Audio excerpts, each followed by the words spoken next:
notre mandat a été validé en mai 2019. Donc nous avons participé à la session de septembre de 2019. Puis la Covid est passée par là pour 2020. Et 2021, nous avons aussi participé à la deuxième session de 2021. Mais pendant ces deux sessions, nous avons été prolifiques en matière législative. C'est-à-dire que j'ai présenté deux propositions de loi. La première proposition qui modifia la loi sur les fondaires et l'autre proposition modifia la loi sur l'organisation et le fonctionnement des entités territoriales décentralisées. Et nous n'avons pas eu le temps effectivement de les présenter parce que à la session de 2021, nous avons initié des questions de contrôle parlementaire qui sont restées anthologiques dans l'histoire du Parlement congolais. Vous savez que les ministres, à cette époque, de la décentralisation, Azarias Rouberois, avaient tenté d'installer frauduleusement un bourgmestre à la commune de Minembwe.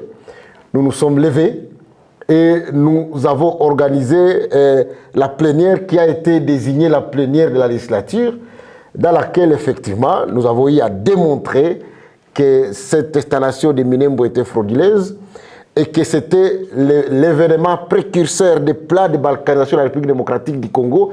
Heureusement pour nous, les événements qui s'en sont suivis nous ont démontré la vérité parce que le M23 aujourd'hui, qui vient avec des velléités sécessionnistes, c'est vraiment la suite logique de cet activisme d'installation frauduleuse de la commune de Minembwe. C'était un dossier très sensible, puisque c'est la première fois qu'au niveau de l'Assemblée nationale, on a fait un vrai débat sur l'imbrication du Rwanda dans les questions de l'Est.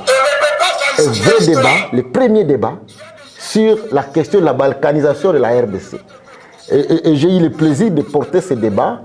C'était un débat à la fois passionnel, mais pour la première fois, depuis l'affaire de RCD, Rouberois a été mis à la barre, où les questions qui sont liées à son activisme et à la tentative de falsification de l'histoire de l'Est de la République démocratique du Congo a été mise sur la table. Et je suis très heureux de vous dire que c'est parmi les dossiers les plus difficiles que moi j'ai portés. J'ai reçu des menaces venant pratiquement du monde entier.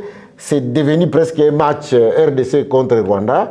Mais au finish, nous avons attaqué les députés et à faire une documentation et des études minutieuses, non seulement du terrain du Sud Kivu, du territoire de Fizi, du territoire d'Ouvira, mais aussi de la sociologie de cette partie de la province.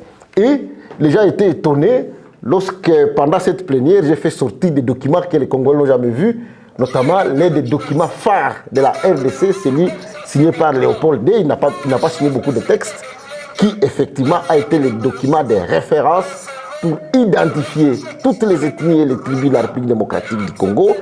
Mais aussi, j'ai fait sortir des documents que j'ai pu accéder à ces documents au musée de l'Afrique centrale de Tervuren pour démontrer cette falsification de l'histoire qui prenait place et qui finalement voulait aboutir à la balkanisation de la RDC. Je suis très heureux de voir que 3 ans après, James Kabarebe est revenu encore une fois sur ces documents qui tentent de falsifier l'histoire, disant que ces terrains étaient occupés par d'autres gens en dehors des populations autochtones que nous connaissons à la République démocratique du Congo. Donc, c'était un débat important et ça a valu que dans toute la diaspora congolaise, la République démocratique du Congo, on nous surnomme les héros vivants, puisque nous avons réussi à affronter une question que les gens croyaient être taboue et que personne ne pouvait toucher.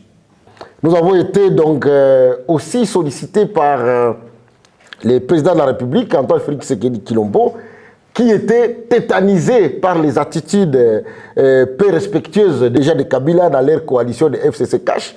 Vous savez que leur cohabitation était devenue pratiquement nauséabonde et nous avons été sollicités pour porter cette grande lutte de destitution du bureau Mabunda.